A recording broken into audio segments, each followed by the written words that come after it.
तर हॅलो, नमस्कार. मी अंजली रेसिपीजमध्ये आपलं स्वागत आहे. तर आज आपण बनवणार आहोत मस्तपैकी तेलाच्या पुरणपोळ्या.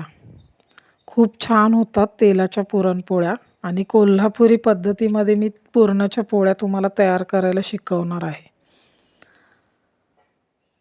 खूप छान अशा टम्म फुगलेल्या आणि मऊसूत अशा पुरणाच्या पोळ्या आपण करणार आहोत. सणासुदीला सगळीकडेच पुरणपोळ्या करतात आणि खरंच खूप तेलाच्या पोळ्या तर मला तर फार आवडतात, त्यामुळे आपण तयार करूया. तर सुरुवातीला आपण पाव किलो चणा डाळ घेतलेली आहे. त्याच्यानंतर एका भांड्यामध्ये आपण पाणी तापवायला ठेवत आहोत. डाळ मी भांड्यामध्ये शिजवून घेणार आहे. कुकरला डाळ जास्त शिजली जाते, त्यामुळे मी भांड्यामध्येच डाळ शिजवून घेणार आहे. आणि कुकरला कसा अंदाजसुद्धा येत नाही, त्यामुळे आपण भांड्यामध्येच छानपैकी अशी डाळ शिजवून घेऊया. अंजली रेसिपीज आवडत असेल तर लाईक करा, शेअर करा आणि कमेंट करायला विसरू नका. आता आपली डाळ जरा व्यवस्थित अशी हलवून घेऊया पाण्यामध्ये.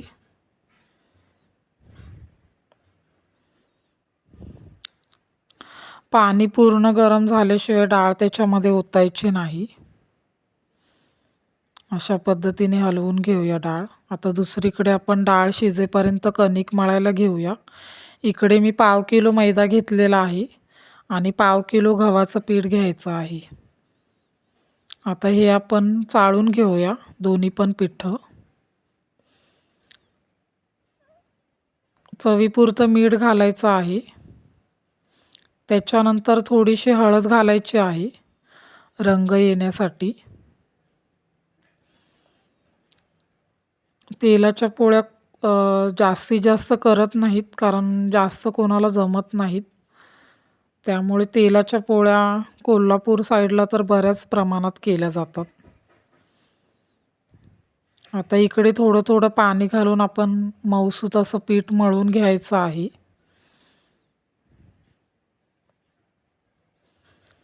पीठ पूर्णपणे मऊसूत झालं पाहिजे, त्यामुळे आपण व्यवस्थित पीठ असं मळून घ्यायचं.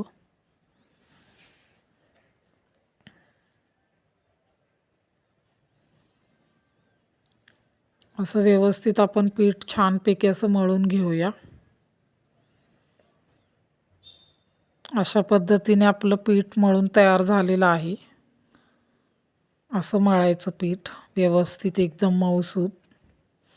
आणि आता हे पीठ आपण एका बाउलमध्ये अर्धा तास ठेवायचं झाकून.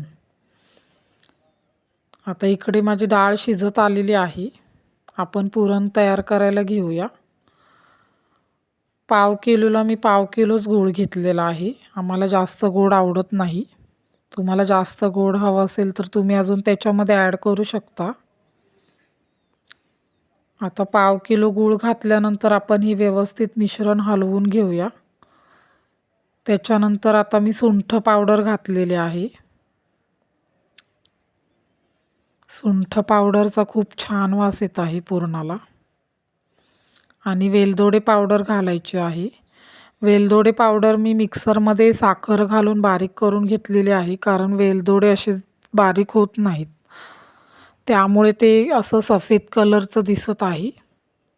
वेलदोडे घातल्यानंतर थोडंसं आपल्याला जायफळ घालायचं आहे. जायफळ जास्त प्रमाणात वापरायचं नाही. अशा पद्धतीने आपण पुरण तयार करून घेऊया. पुरणाचा खूप छान सुगंध येत आहे. आता आपलं उलटणं जोपर्यंत त्या पुरणामध्ये उभं राहत नाही, तोपर्यंत आपण व्यवस्थित असं पुरण मंद आचेवरती तयार करून घेऊया. गॅस जास्त फुल करायचा नाही, नाहीतर आपलं पुरण करपू शकतं. आता माझं पुरण तयार झालेलं आहे. आपण ते चाळणीच्या सहाय्याने बारीक करून घेऊया. माझ्याकडे पुरण वाटायची चाळण असल्या कारणाने मी असंच तयार करते. अशा पद्धतीने मऊसूत पुरण आपलं तयार झालेलं आहे. आता हे आपलं पीठसुद्धा आपण अर्धा तास ठेवल्यामुळे त्याला जास्त मऊपणा आलेला आहे. आता पुरणपोळ्या आपण तयार करायला घेऊया. पहिल्यांदा आपण एक असा गोळा तयार करून घ्यायचा आणि हाताने आपण मोदकाला करतो तसं व्यवस्थित असं त्याचं हे करून घ्यायचं, पारी तयार करून घ्यायची. आता जेवढा गोळा आपण तेवढंच पुरण पण घ्यायचं आणि हे असं व्यवस्थित दुसऱ्या हाताच्या सहाय्याने गोळा तयार करून घ्यायचा पुरणपोळीचा. इकडे मी पिठाचा थोडासुद्धा वापर करणार नाही आहे, फक्त तेलाचा वापर करायचा आहे, कारण आपण तेलाच्या पोळ्या करणार आहोत. अशा पद्धतीने गोळा तयार करून घेतल्यानंतर आता आपण तेल लावूया त्याला थोडंसं आणि लाटून घेऊया व्यवस्थित. तुम्हाला जर लाटायला येत नसतील तर आपण पळपोट उचलून सुद्धा व्यवस्थित अशा पोळ्या लाटून घेऊ शकतो. बघू शकताय मी कशा पद्धतीने लाटत आहे. तुम्ही सुद्धा असं एकदा ट्राय करून बघा. आपलं पोळपाट गोल फिरवत फिरवत तुम्ही तयार करू शकता तेलाच्या पोळ्या. काही काही जणांना जमत नाहीत, त्यामुळे तुम्ही असं पोळपाट गोल गोल फिरवत लाटलं तरी चालतं. अशा सहाय्याने पण खूप छान होतात तेलाच्या पोळ्या आणि तुम्ही एकदा खरंच ट्राय करून बघा. मला तर फार आवडतात पुरणाच्या पोळ्या.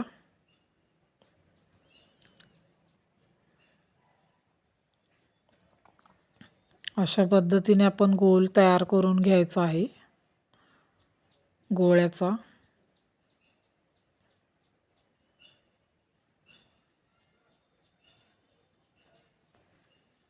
खूप छान झालेली आहे पोळी लाटून. आता आपण पोळी अशी हाताने उचलायची नाही आहे, लाटण्याच्या सहाय्यानेच आपण पोळी उचलायची आहे.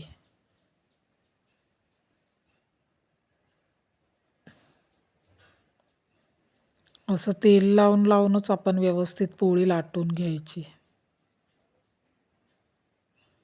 आणि आता ही आपण तव्यामध्ये व्यवस्थित शेकून घेऊया. पोळी शेकताना सुद्धा तेल लावायची गरज नसते, कारण आपण ऑलरेडी तेलामध्येच करतो ह्या पोळ्या. तुम्हाला हवं असेल तर वरून तुम्ही तूप लावू शकता. अशा पद्धतीने पोळी पहिल्यांदा एका साईडने भाजून घ्यायची व्यवस्थित आणि मगच भाजत आली तरच मग परतायची दुसऱ्या साईडने.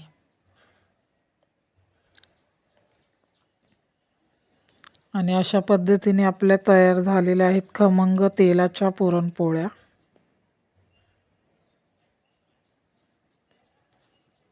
बघू शकताय माझी पोळी खूप छान अशी फुगत आलेली आहे.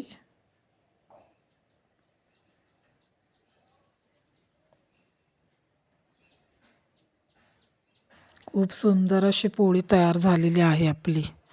वरून मी तूप घातलेलं आहे पोळीला. तूप आणि पोळी खूप छान लागते आणि चहासोबत तर खूपच छान लागते पुरणपोळी. अशा पद्धतीने तयार झालेली आहे आपली पुरणाची पोळी.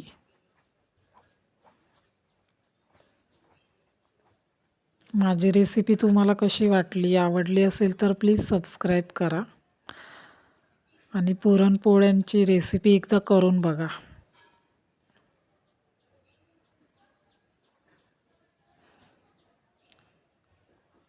आता मी दुसरी पण एक दाखवत आहे तुम्हाला.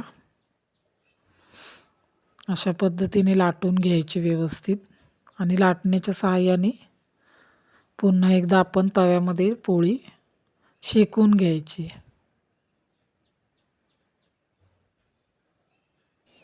अशा पद्धतीने लाटून घ्यायची आणि लाटण्याच्या सहाय्यानेच दुसरी पोळीसुद्धा आपण शेकून घेऊया.